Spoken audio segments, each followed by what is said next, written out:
හැම සතියෙම 60-70ක අපි ට්‍රේන් කරනවා. දැන් ඊශ්‍රායලයේ ගත්තොත් ඔයාලගේ දවස් 5න් පස්සේ අපේ තියෙනවා මෙතන ප්‍රී ටෙස්ට් එකක් 6 වෙනි දවසේ. ඒක අපි නොමිලේ කරන්නේ. ඔෆිස් එකේ වැඩ කරපු කෙනෙක් යනවා බාර් බෙන්ඩින්. පඩි හොඳයි ඊශ්‍රායල වල.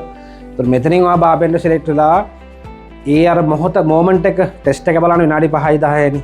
ටෙස්ට් එක පාස් කරගන්න පුළුවන්. අද ඔයාලගේ දවස් 5 ට්‍රේනින් එක ලබාගෙන ඉල්ල දිනනේ ගොඩක් දෙනෙක්. මෙතන ඊශ්‍රායල නැතුව වෙන රටවල යන කට්ටිය ඉන්නවද? ඊශ්‍රායල නැතුව තව රටවල යන කට්ටිය ඉන්නවද? අයර්ලන්ඩ්. ඒතර වෙබ් එක ඔපන්ලා තියෙනවා. සමහර කට්ටිය ප්‍රයිවට් එජුකේෂන් දා ගන්නවා. ඒතර මෙතන දැන් අපි අවුරුදු 2කමාරක විතර ට්‍රේනින්ග්ස් ගොඩක් කරලා තියෙනවා. ගිය අවුරුද්දේ අපි 2000කට කිට්ටුවෙන් ට්‍රේන් කරා. සෑහෙන කට්ටිය රජයේ හා පෞද්ගලික ආයතනවලින් විදේශගත වුණා. ඉතින් අපි මෙතන කරන්නේ මේ අපේ ස්ට්‍රක්චර් එක කොහොමද මේ ටික වෙන්නේ කියලා පොඩි පැහැදිලිකමක් කරන්න ඕන.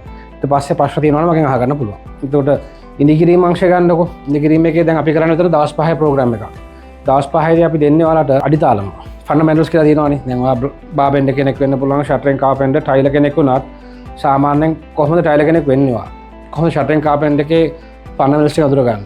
බාර් බෙන්ඩර් එකත් එහෙමයි. හැබැයි මෙතනින් හොටෙල් කෙනෙක් වුණත්, කන්ස්ට්‍රක්ෂන් වුණත් දවස් 5කින් ඔයාලට අංග සම්පූර්ණ ක්වොලිෆයිඩ් කෙනෙක් වෙන්න බෑ. එහෙමනොත් මම ඔයාලට බොරු කියනවා වෙනවා. තේරෙනවද? මෙතන අපි දෙන්නේ ෆන්ඩමෙන්ටල්ස් සහ අදාළ බේසික් ට්‍රේනින්ග්ස් ටික විතරයි. ඔයාලගේ ස්කිල් ඩෙවලොප් කරන එක ඔයාලා කරගන්න ඕනේ. මෙතනින් පස්සේ අදාළට යනකම් හොටෙල් එක ගිහිල්ලා හරි, කන්ස්ට්‍රක්ෂන් සයිට් එක හරි, වොලන්ටියර් හරි, නැත්නම් පඩියකට හරි වැඩ කරන්න. නැත්නම් ඔයා ෆ්‍රෙෂර් කෙනෙක් කියන්නකෝ. දැන් සාමාන්‍යයෙන් කියන්නකෝ ඔෆිස් එකේ වැඩ කරපු කෙනෙක් යනවා බාර් බෙන්ඩින්. පඩි හොඳයි ඊශ්‍රායල වල. ඒතර මෙතනින් ඔයා බාර් බෙන්ඩර් සිලෙක්ට් වෙලා ඒ අර මොමන්ට් එක ටෙස්ට් එක බලන්න විනාඩි 5යි 10යිනේ. ටෙස්ට් එක පාස් කරගන්න පුළුවන්. හැබැයි එහෙ ගිහිල්ලා ඔයාට පැය 10ක් 12ක් සයිට් එක ඒ තියෙන වෙදර් කන්ඩිෂන් එක ඔයාට වැඩ කරන්න බැරිනොත් අව අන්ක්වොලිෆයිඩ් ලා ඩීපෝට් වෙන්න පුළුවන්. අපේ වෙලා තියෙන දැන් ගල්ෆ් ගේට් එකේ ආයතන ප්‍රධානය මමනේ. අපි ගිය අවුරුදු 1100ක් රට යවුවා. අපේ ලංකාවෙන් තමයි යවුවේ. එතනදී 105ක් විතර ප්‍රමාණයක් ඔන්න ප්‍රශ්න වලට මුහුණ දෙනවා. තේරෙනවද? ඉතින් මම ඔයාලට කියන්නේ මෙතනින් අපි කරන්නේ අඩිතාලම සහ ඔයාලගේ අර හවුස් කීපර් කෙනෙක් වුණත් ඒකේ තියෙන තියරිකල් පැත්ත, හවුස් කීපර් කෙනෙක්ගේ ප්‍රැක්ටිකලි ඔයාලා කොහොමද කරගන්නේ, ටයිම් මැනේජ්මන්ට්, කන්ස්ට්‍රක්ෂන් එකේ ටයිම් මැනේජ්මන්ට් ඔන්න ඔය ටික තමයි දවස් 5න් කරන්න පුළුවන්. අපි TVC රෙජිස්ටර්ඩ් සහ බියුරෝ රෙජිස්ටර්ඩ්. TVC එකේ තියෙනවා පැය ගාන කෝස් එකක්. ඒ පැය ගාන කෝස් අපි කරන්නේ. අපි ගොඩක් සර්විස් ඉෂුව කරනවා හැම සතියෙම 60-70ක අපි ට්‍රේන් කරනවා. දැන් ඊශ්‍රායලයේ ගත්තොත් ඔයාලගේ දවස් 5න් පස්සේ අපේ තියෙනවා මෙතන ප්‍රී ටෙස්ට් එකක් 6 වෙනි දවසේ. ඒක අපි නොමිලේ කරන්නේ. ප්‍රී ටෙස්ට් එකෙන් අපි කරන්නේ ඔයාගේ ස්කිල් එක අපි චෙක් කරනවා, ඇසස්මන්ට් එක. ඔයාගේ ඇසස්මන්ට් එක අපි කරනවා මෙතන. +ප්‍රී ටෙස්ට් එකක් අපි කරනවා. ඔතන ටෙස්ට් එකේදී අපේ ඇසෙසර්ලා කිව්වොත් එහෙම ඇසස් කරලා ඔයාගේ ස්කිල් එක මදි, මෙයාට තව දවස් දෙකක ට්‍රේනින්ග් එකක් ඕනේ කියලා ඔයා අනිවාර්යෙන් එන්න ඕනේ. හැබැයි එතනදී අපි අය කරන්නේ නැහැ. නොමිලේ මම දවස් දෙකක් දෙනවා. තේරෙනවද? අපි රෙකමෙන්ඩේෂන් දෙනවා. මොකද ඔයා මෙතනින් සර්ටිෆිකේට් එකක් අරන් ගිහිල්ලා කිසිම දෙයක් ඉගෙන ගන්න නැතුව ඔයා ෆේල් වුණොත් ඒක මගේ ආයතනෙට හොඳත් නැහැ. ඔයාලගේ ජීවිතේට හොඳත් නැහැ. දැන් හොටෙල් පැත්තත් එහෙමයි. දැන් ඔයාලට කියන්නකෝ මට මේ දවස් 5 මදි, තවස දවස් දෙකක් කරගත්තම හොඳයි කියලා අපි charge කරන්නේ නැහැ. අපි නොමිලේ දවස් දෙකක් දාලා දෙනවා. තේරෙනවද? ඉතින් ඒක අපි අර good code of conduct අපේ තියෙන නමට අපි දෙන ෆැසිලිටි එක තමයි කරන්නේ. ඒක අපි charge කරන්නේ නැහැ. ඔයාලට ඒජන්සියක් තියෙනවා නම් ඔයාලා බියුරෝ එක හරහා යන්න ඉන්නවා නම් ප්‍රශ්න නැහැ. මෙතන ට්‍රේන් කරලා ගිහිලා ටෙස්ට් ඔයාලා කරගන්න පුළුවන්. තේරෙනවද? ඒක කිසිම අපෙන් බාධක නැහැ. අපි ට්‍රේනින් සෙන්ටර් පමණයි. බට් අපිට ඒ අදාළ ආයතන අපිට එක්ක සම්බන්ධ වෙලා ඉන්නවා. අපිට මෙච්චර කට්ටිය ට්‍රේන් කරලා දෙන්න කියලා. ඒකට අපි කරන්නේ අපි මෙන්න මෙච්චර පිරිසක් ඉන්නවා. ඇවිල්ලා ට්‍රේන් බලලා ටෙස්ට් එකක් ගාලා ගන්න කියලා. ඊට කට්ටිය මෙතනින් ට්‍රේන් කරගෙන ඊශ්‍රායලට ගියා. තේරෙනවද? ඊශ්‍රායල කියන්නේ මං හිතන්නේ දැනට තියෙන රටවලින් ගත්ත හොඳම පඩිය තියෙන රට. රජය හරහා ගියත්, පුද්ගලික ආයතනෙන් ගියත් ඔයා කියන් පස්සේ එතන වර්කින් කන්ඩිෂන් අනිවාර්යෙන් බලනවා. ලැන්ග්වේජ් බලනවා. තේරෙනවද? ලැන්ග්වේජ් කියන කී ෆැක්ටර්. කී ෆැක්ටර් කියන්නේ ඔයා හොඳ ස්කිල් කියන්නකො. ඔයා ක්වොලිෆයිඩ්.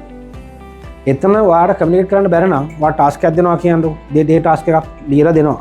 මෙන්න මේ ටාස්ක් එක ඉවර කරන්න. රයිට්? හවුස් කීපින් වුණත්, කිචන් වුණත් ටාස්ක් එකක් තියෙනවානේ. ඒක ඔයාට තේරුම් ගන්න බැරි නම් ඔයාට වැඩ කරන්න බෑනේ.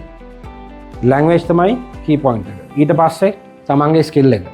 ඊට පස්සේ තියරි ටිකක් තියෙන්න ඕනේ. තියරි දිනන ඕනම සබ්ජෙක්ට් එක තියරි දිනවනේ. තියරි ඉගෙන ගන්න. තේරෙනවද? අපි අවයර්නස් ප්‍රෝග්‍රෑම් එකක් කරනවා. අවයර්නස් එකේ ඒ කියන ඉංග්‍රීසි වචන ඔක්කොම අපි කියලා දෙනවා. එන්න ඔය ටික ඉගෙන ගන්න. තේරෙනවද? ඊට පස්සේ ෆිසිකල් ෆිට්නස්. තමන්ගේ ෆිට්නස් තියෙනවනේ. කන්ස්ට්‍රක්ෂන් සයිට් එක පැය 12ක් වැඩ කරන්න.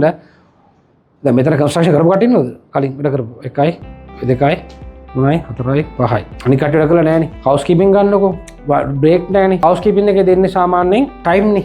එක අපාර්ට්මන්ට් එකක් කියනකො, එක ස්ටුඩියෝ එකක් කියනකො. මේ ස්ටුඩියෝ සම්පූර්ණයෙන්ම ගහලා දෙන්න පැය භාගයක් කියනවා. ඔයාලා පැයෙන් කරා කියන්නකො. ඊට පස්සේ මොකද කරන්නේ? ඔයාලගේ පඩිය කපනවා.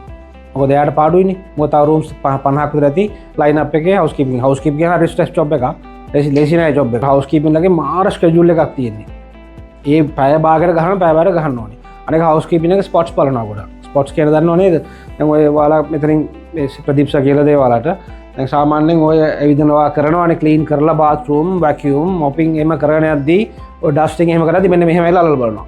මෙන්න මේ වගේ ඩස්ට් එකක් තිබුණොත් සම්පූර්ණ ආයෙ ගහන්න කියනවා. ඔයා කොච්චර කියලා තිබ්බා. පඩියෙන් අඩු කරලා තව ගහන්න කියනවා. තේනවද? හවුස් කීපින් එකේත් ඒ වගේ තියෙනවා. ඉතින් අර ඉගෙන ගන්න ethics and time management කියන දේ මම මගේ personal advice එක construction වේවා hotel වේවා volunteer වැඩ කරන්න කියනවා. volunteer තැනක වැඩ කරන්න. සාමාන්‍යයෙන් පැය 12 shift 5ක් කරලා බලන්න. construction site එකට යන්න. පැය 10 shift 5ක් වැඩ කරලා බලන්න. පැය 50ක් දවස් 5කට බලනවා physically fit ද කියලා. මෙතන train කරලා දවස් 5 ලස්සන කරගන්න. සාම construction කට්ටිය 6 වෙනි දවසේ assessment එක සහභාගී වෙන්න. තේරෙනවද? ඊට පස්සේ ඔය test තියෙනවා අපිට ඔය සම්බන්ධ වෙන ආයතන ඉන්නවනේ. අපි ඔයාලට දැනුම් දෙන්න. ඔයාලගේ තැන් තියෙනවා මම කිව්වා ඔයාලට කියලා කරගන්න පුළුවන්. ඉතින් මොනවාරි බලාපොරොත්තුවක් ඇතිව. ඒ බලාපොරොත්තුව තමයි ඔයාගේ අවශ්‍ය අදාළ ට්‍රේනින් එක සහ ඔයාලගේ අනාගතේ මම කොතනටද යන්නේ, මම කොහොමද පාස් කරගන්නේ, මම කොහොමද ලැන්ග්වේජ් හදාගන්නේ, මගේ ඩිසිප්ලින් කොහොමද හදාගන්නේ, මගේ ෆිසිකල් ෆිට්නස් හදාගන්නේ කොහොමද තේරෙනවද? අන්න ඔයාගේ ටික හදාගන්න මේක කලෙක්ටිව් තින් එකක්. මේකට කාලය යොමු කරන්න. දැන් මෙතන රජයෙන් යන කට්ටිය ඉන්නවද? බියුරෝ එක හරහා යන කට්ටිය. රයිට්. ඕකේ. අනිත් ඔක්කොම ප්‍රයිවට් දාලා. රජයෙන් යන්නේ. Right. Okay. wish you all the best. අපි යන සිද්ධි මම කතා කරනවා. ඕකේ. thank you. ඕකේ.